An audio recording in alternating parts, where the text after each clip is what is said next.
بسم اللہ الرحمن الرحیم۔ السلام علیکم ناظرین۔ قصہ حضرت داؤد علیہ السلام کے زمانے کا۔ حضرت داؤد علیہ السلام کے زمانے میں ایک نادار و بیوہ خاتون تھی۔ اس کے پاس جو تھوڑی بہت رقم تھی اس سے اون یا روئی وغیرہ خریدتی اور اسے کاٹ کر اس کی ہڈیاں بناتی، پھر انہیں بیچ کر انتہائی سادگی سے اپنی اور اپنے بچوں کے اخراجات پورے کرتی تھی۔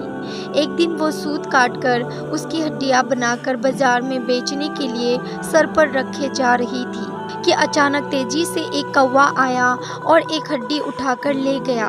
وہ بے سہارا خاتون حیران پریشان ہوئی اور حضرت داؤد علیہ السلام کے پاس آئی، اپنے تنگ حالات بیان کیے اور کوے کے ہڈی اٹھا کر لے جانے کا واقعہ بیان کرنے کے بعد عرض کیا، خدا کی عدالت کہاں ہے؟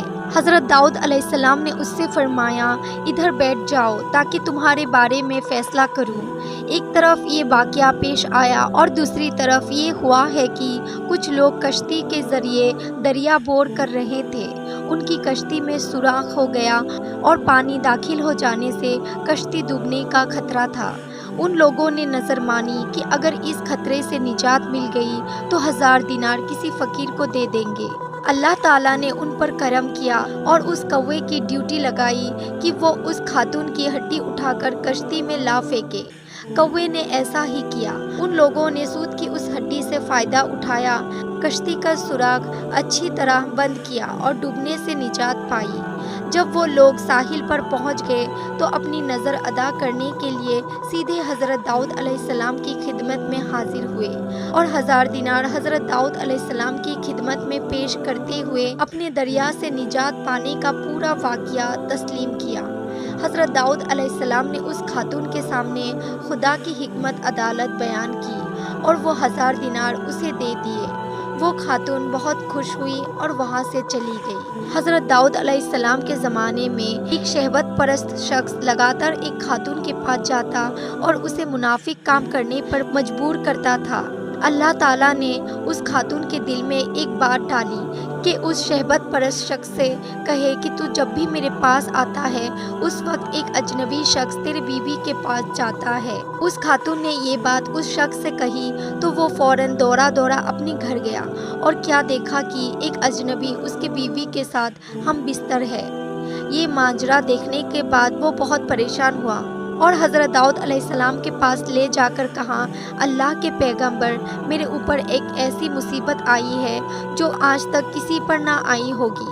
حضرت داؤد علیہ السلام نے پوچھا، وہ کون سی مصیبت ہے؟ یہ شخص میرے بنا موجودگی میں میرے گھر آیا اور میری بیوی سے فنا کیا ہے۔ اللہ تعالیٰ نے حضرت داؤد علیہ السلام پر وحی نازل کی، اس مرد سے کہو، کما تو دینو تو دانو، جیسا کرو گے ویسا بھرو گے۔ ایک دن حضرت داؤد علیہ السلام گھر میں بیٹھے ہوئے تھے۔ آپ علیہ السلام کے پاس ایک فقیر نوجوان بھی بیٹھا ہوا تھا۔ وہ جوان حضرت داؤد علیہ السلام کے پاس بہت زیادہ آتا جاتا تھا اور بہت خاموش دوا تھا۔ ایک دن جبرائیل علیہ السلام جناب داؤد علیہ السلام کے پاس آئے اور گہری نگاہوں سے اس جوان کو دیکھا۔ جناب داؤد علیہ السلام نے حضرت جبرائیل علیہ السلام سے کہا، اس جوان کو کیوں دیکھ رہے ہو؟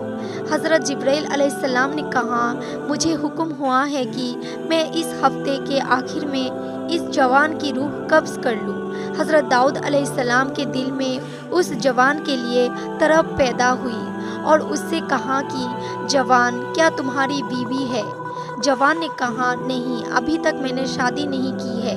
حضرت داؤد علیہ السلام نے کہا، فنا شخص جو بنی اسرائیل کا مشہور معروف اور بزرگ فرد ہے، اس کے پاس جاؤ اور اسے کہو کہ داؤد علیہ السلام تمہیں حکم دے رہے ہیں کہ اپنی بیٹی کو میری زوجہ بنا دو، پھر اس کے ساتھ شادی کرنے کے بعد رات کو اس کے پاس رہو۔